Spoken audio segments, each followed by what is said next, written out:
Hello everybody, it is Michael, and welcome to another episode of The Good Place episode reviews. Is this a light? It is a light.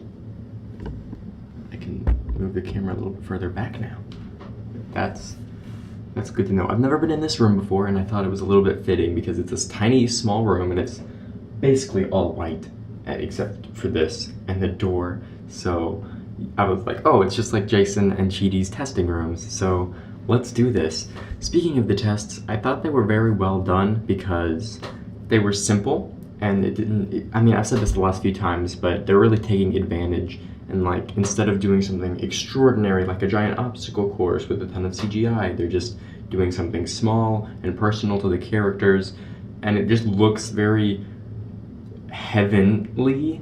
I don't really know how to explain that other than it's simple. You walk into the room, there's a TV, there's an Xbox, there's a beanbag in a white room. It's just something that we've probably all seen in real life before, except the way that it's just presented just makes it feel odd and different in all the different rooms. Like Tahani's room, everything was clean, it was a singular line. It all looked very visually well done. And it was also very well written, because one thing that I thought was really smart about this episode was as soon as you see Eleanor and Chidi and she's like, okay, you can go, but you have to leave your other two friends behind, I feel like everybody thought, oh, that's the test.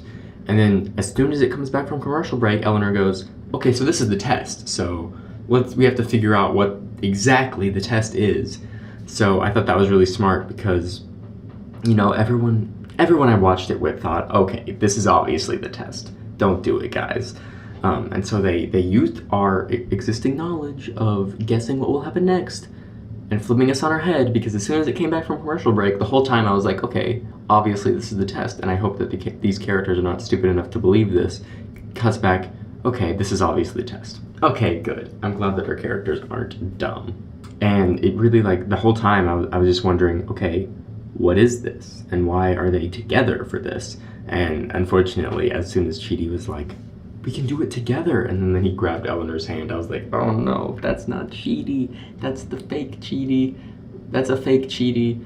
And that's the test. That's Eleanor's test. And also, the way he goes, it felt a lot like last week's episode when there's like the robot version of him where he goes, my stomach hurts. And I don't know if that was intentional, because every time I've seen the episode, that's exactly where my mind goes to first. I don't know if that was intentional because they're both fake Chidis, but if it wasn't intentional, just say it is. So before I watched the episode, I was like kind of theorizing like who's going to play the judge. There's a few options, and I don't know who they got to play the judge. Like, I haven't heard of her before she was in this episode, but I loved her, and I can't wait to see her next week, because I feel like next week they're going to continue to stay in this area because, you know, like, Michael and Janet just got there, so yeah. And I think it's obvious that the ruling is not going to be to go back to the bad place or the good place, because the finale is called Somewhere Else. They're going to go somewhere else, and I think that's obvious. But the thing is, we don't know where that place is. Is it the next place, or, as my friend theorized, the new place, and it's a place where they get to make their own rules, and it's like a rehabilitation center of sorts for dead people who went to the bad place? And I've also heard theorizing that they're going to be brought back to life as humans from a few different people. So I don't know. Also, let's talk about the burrito. Like, as soon as I saw that burrito, I was like, okay, this is the episode title. What does it mean? Because they're not just going to make some random joke in episode title. And it's something that I've been thinking about, because I read all the episode titles for season 2 months ago, like back when the first episode started, I believe. And I remember thinking the burrito sounded a lot like a season 1 episode, where they were given this problem, and like, I didn't actually think the burrito was going to be just a burrito, which it was in the episode, but it represents something which I get to later. But I thought that it sounded like a bottle episode. Like, they were all, I don't know why, but they were all going to be like in a giant burrito of sorts, you know, where they can't really escape and they had to like confront some issue. I don't know why, but when I read the episode title all those months ago, my first thought was the episode where Chidi and Eleanor were locked inside Eleanor's house, and then Michael had to put those 2 other guys in there to basically be their foils, so they would just be nervous the entire time, and it would be torture. I don't know why I thought that. It just, the burrito, it sounded like it, it was like, it's straightforward, but not really. Which also, it's just a burrito. It's there on the plate. It's straightforward, but not really. Because I know everyone else is theorizing about, like, the complications of what it means. Like, everyone had a different guess as to what it was. That was one of my friends said. Like, because something, even if it's just one simple thing, is different, is interpreted differently from each different viewer. Sort of like how, like, morality is. But I was thinking a lot more straightforward, like, oh, a burrito wouldn't really be a burrito without all the ingredients. Like, if it was just a tortilla, it would just be a tortilla. That would not be a burrito. And then it would be like, oh, the whole gang. It wouldn't be Team Cockroach if, like, Jason left, or it wouldn't be Team Cockroach if Eleanor, because she was the only one to pass the test, got to go, while everyone else got tortured for eternity.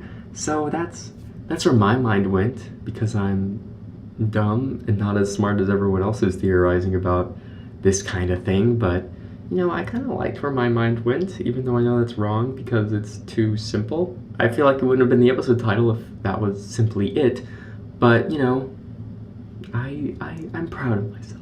Also, when I first heard Tahani's test, I thought that it was going to be, she had to, like, walk through, like, basically a party of people, and they were all going to be talking about her, but it was just out of reach to where she could only hear her name being dropped, like, blah, blah, blah, blah, Tahani, and then she, like, looks over and sees who it is, and she's like, okay, I want to walk over there and hear what this person is saying about me, but I can't. And I thought that was going to be her torture instead of looking at, like, each plaque on the wall, which I feel like could have been easily avoided if she just, like, looked down and walked straight forward. Maybe the room would have, like, expanded like in Super Mario 64 and she had to look at each plaque, but that wasn't specified, so I wasn't sure.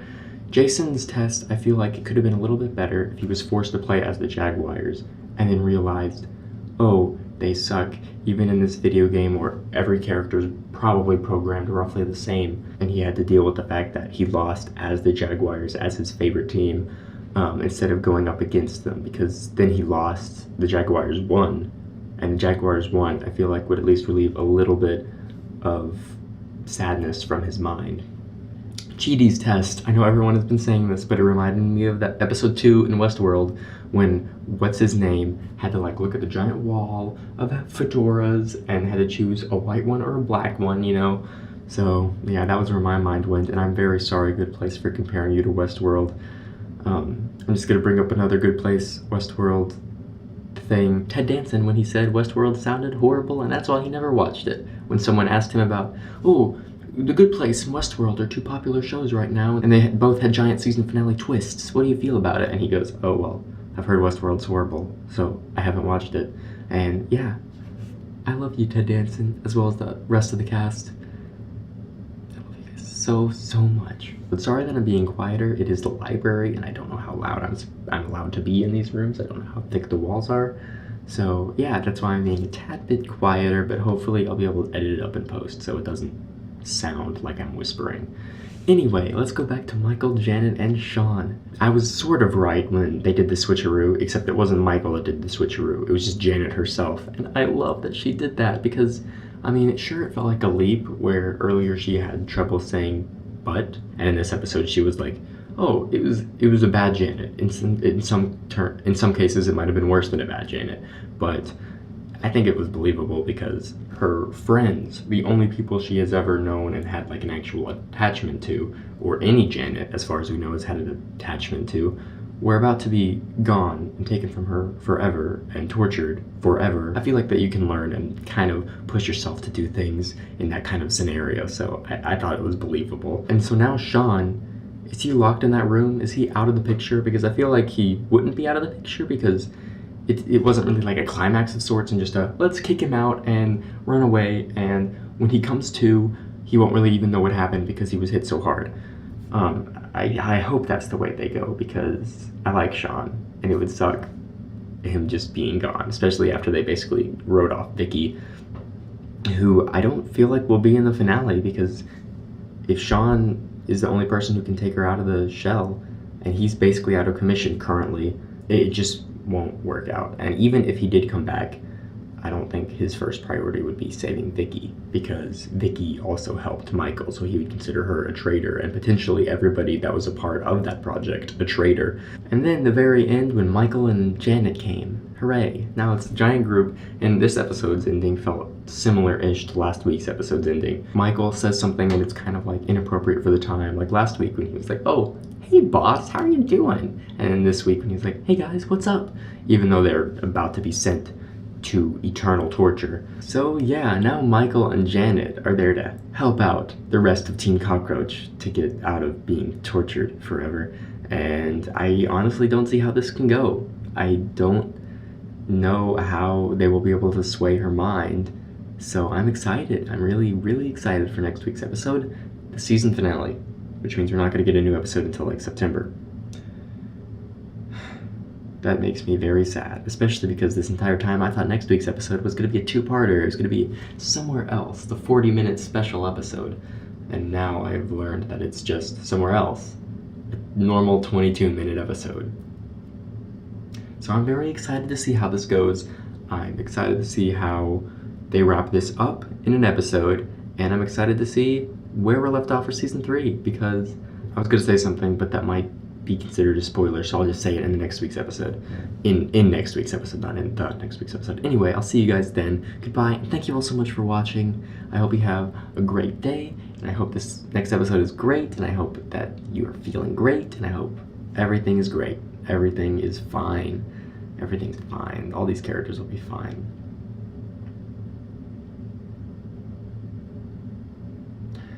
Where's Doug Forsett?